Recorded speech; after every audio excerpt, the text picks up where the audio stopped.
All right, you've probably seen new generators go in where these old ones come out. This generator is from a long time ago.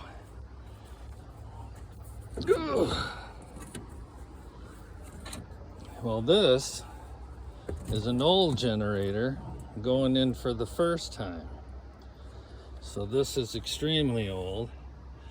As you can see right here, all the LEDs are blinking. That doesn't mean there's a fault. I could start this right now just by putting it in manual. I'm not going to do that. I'm not going to waste their gas. I already did it because I wanted to make sure that I had an output voltage here, because the big things with the old ones is the engine runs fabulous. The generator, not so much. They sometimes don't put out anything, especially if they sit for a long time and break the brushes off. So I checked there. I had a good voltage.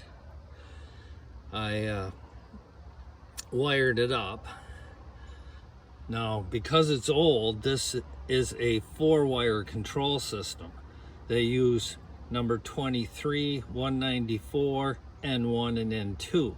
The other wires are missing. And if you ever see where somebody puts a new transformer where this thing sat, they're short a wire or two. Usually the, T1. But anyways, I run all the wires out here just in case they do like the generator, having a generator on their property, protecting their property, and they put in a new one. The wires will already be there. Now these here, back to these will quit blinking as soon as the exercise is set. When they all blink like that, that's just the exercise. So I think that's everything here. Oh, I can't put this on pause.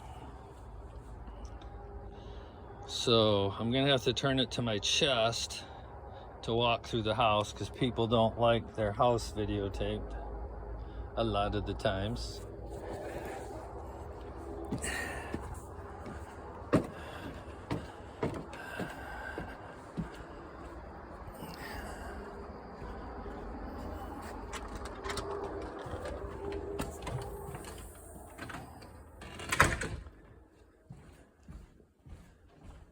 Sit, Ubu, sit. No, I said sit. Good to see you too.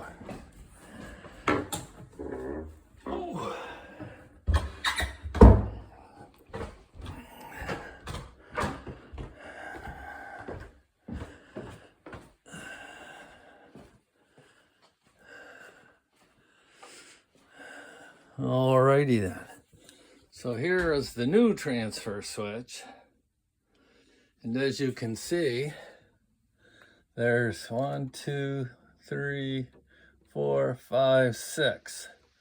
So these two yellow ones, they have to go to a generator, every generator, if it's automatic, because that's the 120 volts from this and this. So when the generator sees this gone, it knows to start and transfer.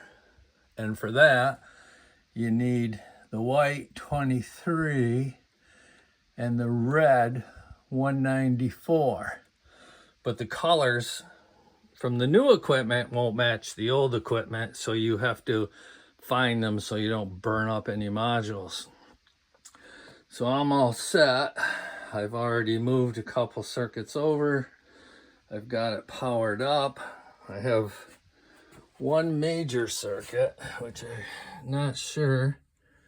I hate these things. Okay, it shuts off because it thinks I forgot to shut it off. So right now, this circuit's only drawn, it's basically 3 amps. And they have a 4-conductor cable coming in, so that's going to a panel out in the garage. That's the first point of disconnect. So any sub panel has to have a 4-wire conductor to it, not a 3-wire like this. But anyways, I digress.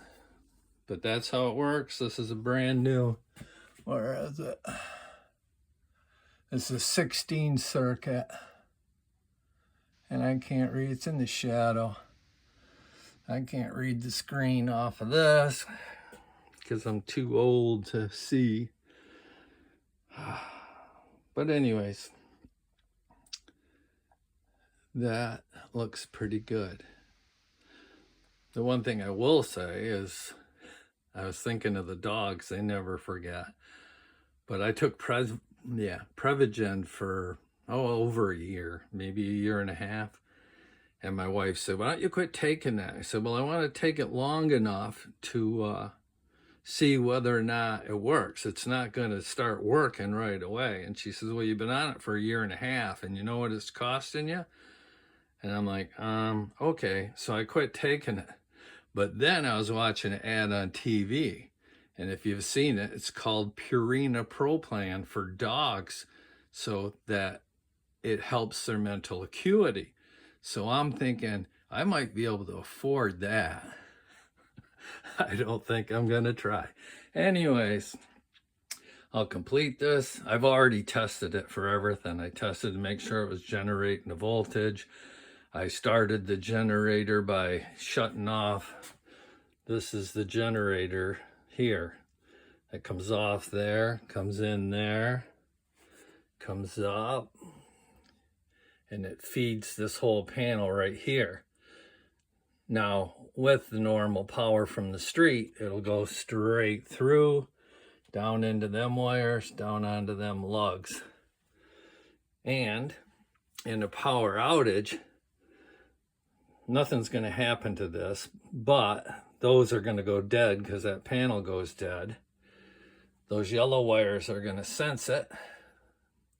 They're going to start the generator. This thing's going to flip that yellow button from up high to down low. The generator power is going to come in right here and just go to the back screws. You can't see them because they're behind them. And then down and feed the circuits with the generator power. Now, a lot of people ask me, they say, well, to test my generator once a year, should I shut this off? And I'm like, no. When these things can go bad, and when they do, if you can get that old breaker, you're doing pretty good.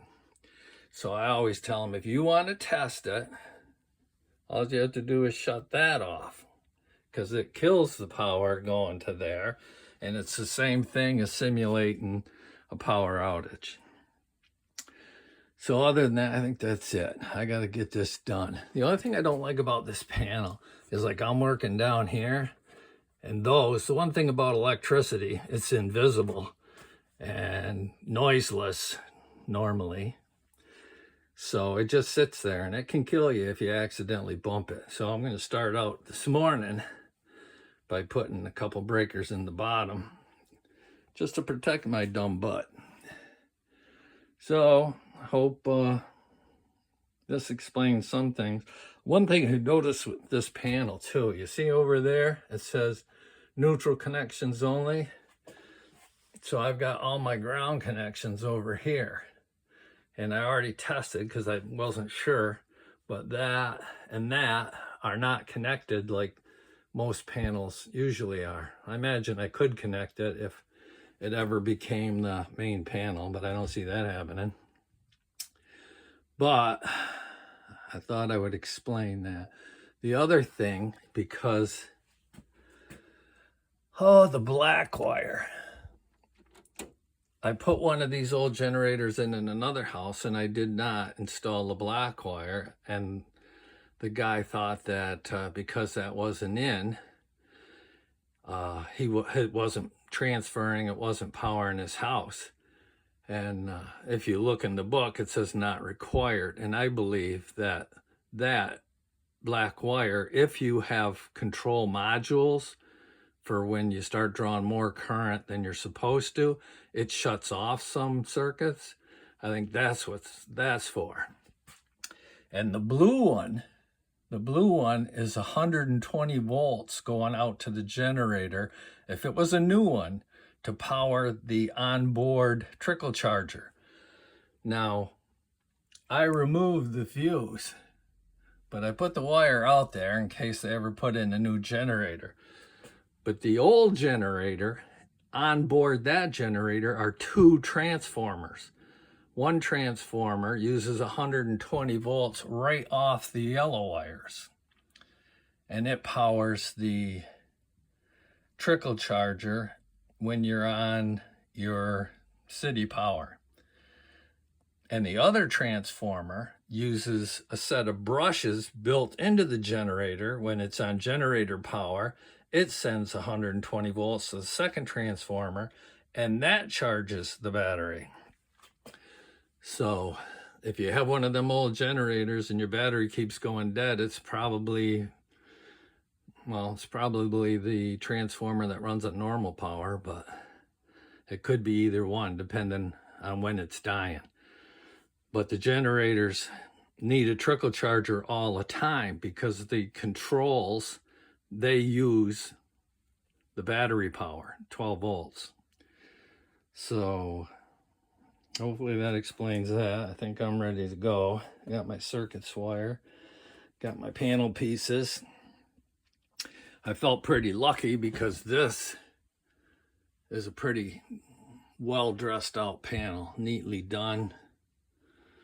I've been in some that would just scare you. You'd probably want to walk away, hire somebody else. But anyways, that's how that works.